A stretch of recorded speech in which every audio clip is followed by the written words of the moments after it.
Wapendwa, Jumapili ya tatu ya Majilio inajulikana kama Gaudete Sunday, Jumapili ya furaha, Jumapili ya Rose Sunday au Pink Sunday, Jumapili ya furaha. Ili neno Gaudete ni neno la Kilatini ambalo linamaanisha rejoice, kuwa na furaha, furahini.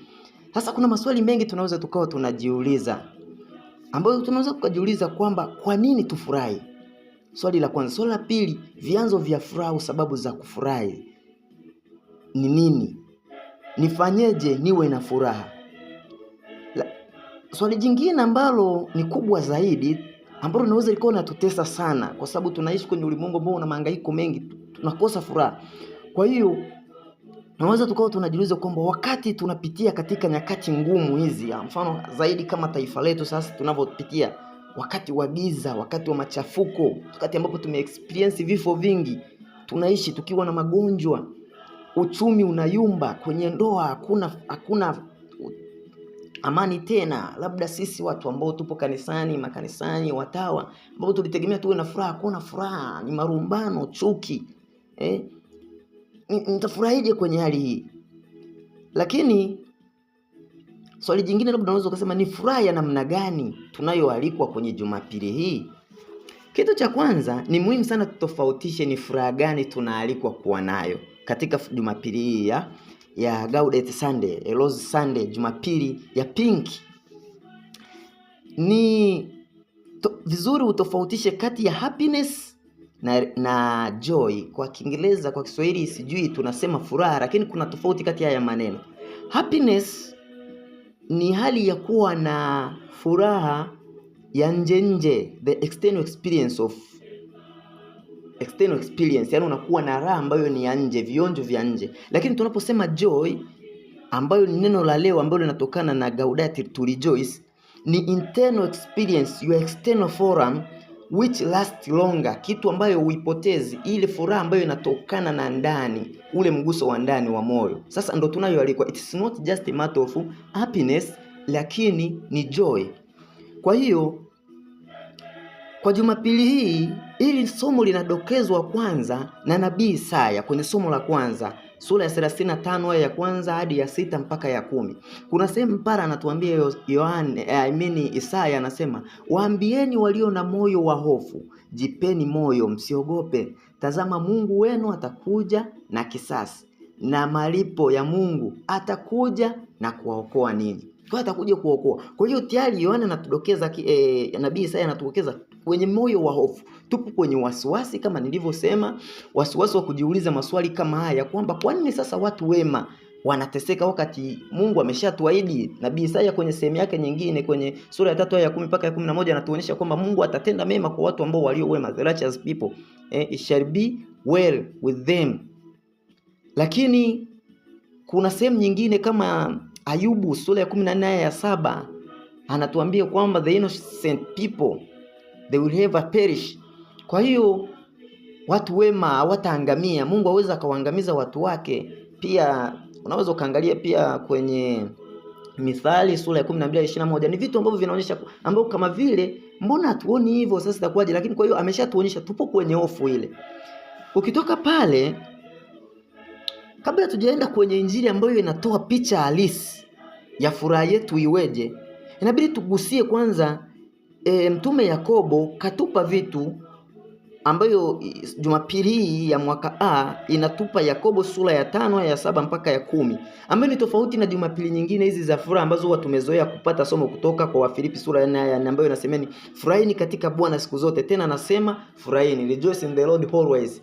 Again I say rejoice.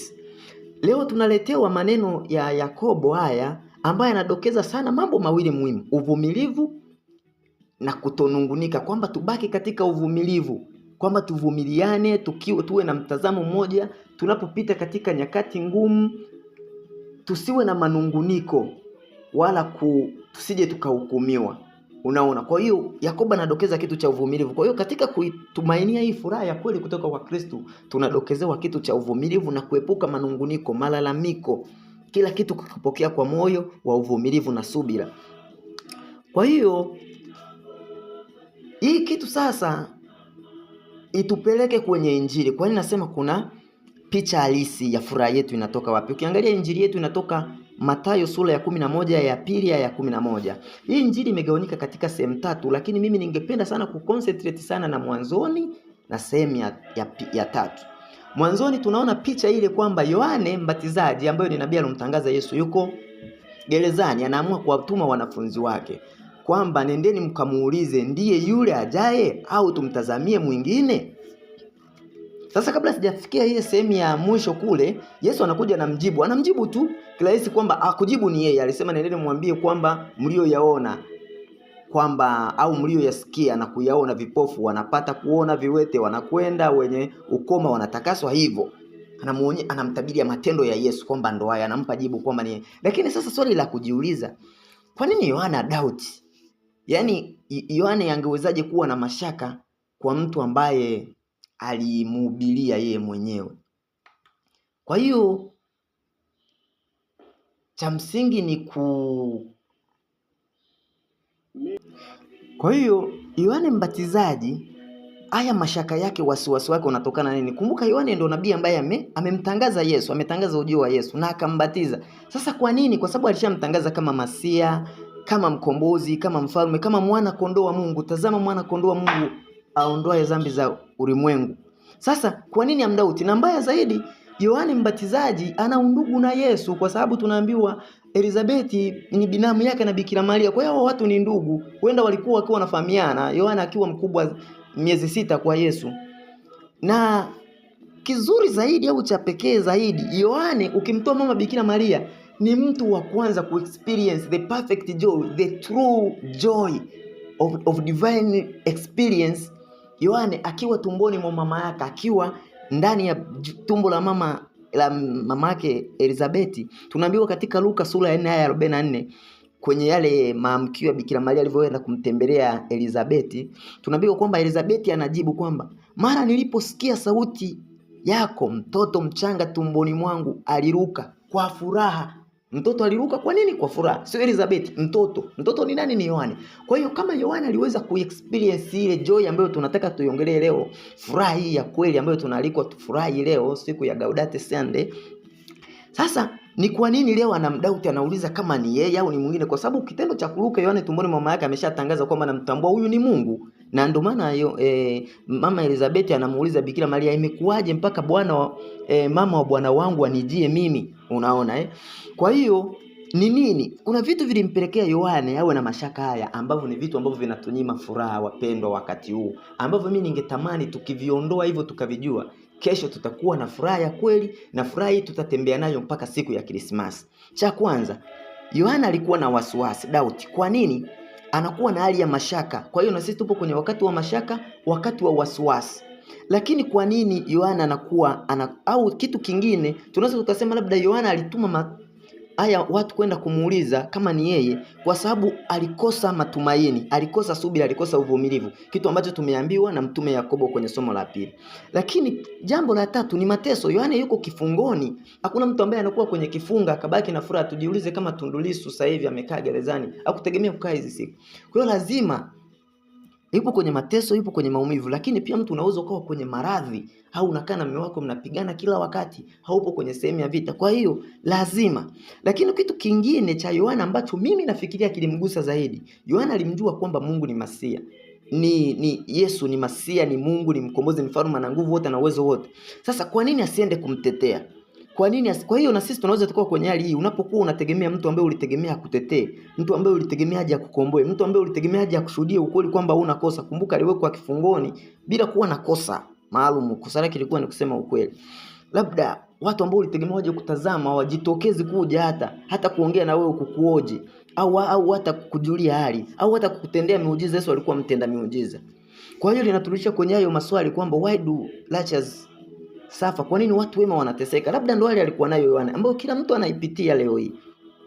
Lakini swala jingine ambalo Yesu analijibu kabisa mwishoni ni ile kutojua lengo au kupoteza lengo la kuumbwa kwetu na kuwa wafuasi. Lengo la kuwa wafuasi, kuwa wa Kristo. Kitendo cha kuwa Mkristo ni kuwa mfuasi wa Yesu Kristo. Au kwa nini niliamua kuwa Mkristo? Na hisi ukipoteza hili, ndo unaweza ukajikuta kwenye hii hali ya kukosa furaha. Yesu anatujibu vizuri mwishoni. Yesu kwenye injili yetu hii ya leo mwishoni, ambayo imetoka Mathayo sura ya 11 ya pili mpaka ya 11, mwishoni anasema hivi: amini nawaambieni, hajaondokea mtu katika wazao wa wanawake aliye mkuu kuliko Yohane Mbatizaji, lakini aliye mdogo katika ufalme wa mbinguni ni mkuu kuliko Yohane. Narudia, walakini aliye mdogo katika ufalme wa mbinguni ni mkuu kuliko yeye. Maana yake ni nini? Yesu anapenda kutuambia kwamba furaha ya kweli na ya kudumu ipo katika Kristo mwenyewe, ambayo ni mbinguni ndo kuna furaha isiyoisha. Sasa kwa maana nyingine ni kwamba kwa sababu sasa hivi tunatangaziwa kwamba Yesu ambaye atatuletea furaha ya kweli yuko njiani anakuja, ndio maana tunaalikwa tufurahi, tuwe watu wa matumaini. Haijalishi upo kwenye mateso kiasi gani, kama Yohane katika giza pale ambapo huoni tumaini, hata unategemewa kufa. Haya yote ni mapito. Cha kwanza ni kwamba tunamuonja Yesu. Tunapompokea Yesu katika Ekaristi, tunaonja chanzo cha furaha yetu ya kweli, kwa sababu katika misa, katika Ekaristi takatifu tunaonjeshwa ile furaha ya kweli ambayo tutakuja kushiriki mbinguni. Hivyo basi, Mkristo yote hasa kwa namna ya pekee katika kipindi hiki cha Majilio ambacho tunatangaziwa kuja kwa Bwana wetu Yesu Kristo katika Noeli, ndio tunabidi tuwe na furaha ya kweli, kwa sababu tunatangaziwa ukombozi wetu ambao tumeusikia katika Isaya kwamba waambieni walio na hofu, Bwana yu karibu kuja. Kwa hiyo tubaki na furaha hii, na waalikeni yote ambayo tunapitia, kwamba labda tumejiwekea malengo hayajatimia ndani ya mwaka huu, tumeomba ajira hatujapata, pata wakati mgumu wa kujenga sijajenga, tuwe na furaha, kwa sababu Kristo anayekuja ndo atakuja kutupa furaha ya kweli. Sisi duniani ni wasafiri, furaha ya kweli tutaipata tukifika mbinguni. Yeye ambaye ni Emmanuel, Mungu pamoja nasi. Mungu akishakuwa pamoja nasi, tunayo furaha ya mbinguni. Nawatakia sherehe njema au Jumapili njema ya Gaudete Sunday. Tuifurahie na furahi tuendelee iweze kukamilika kipindi cha Noeli. Tumsifu Yesu Kristo.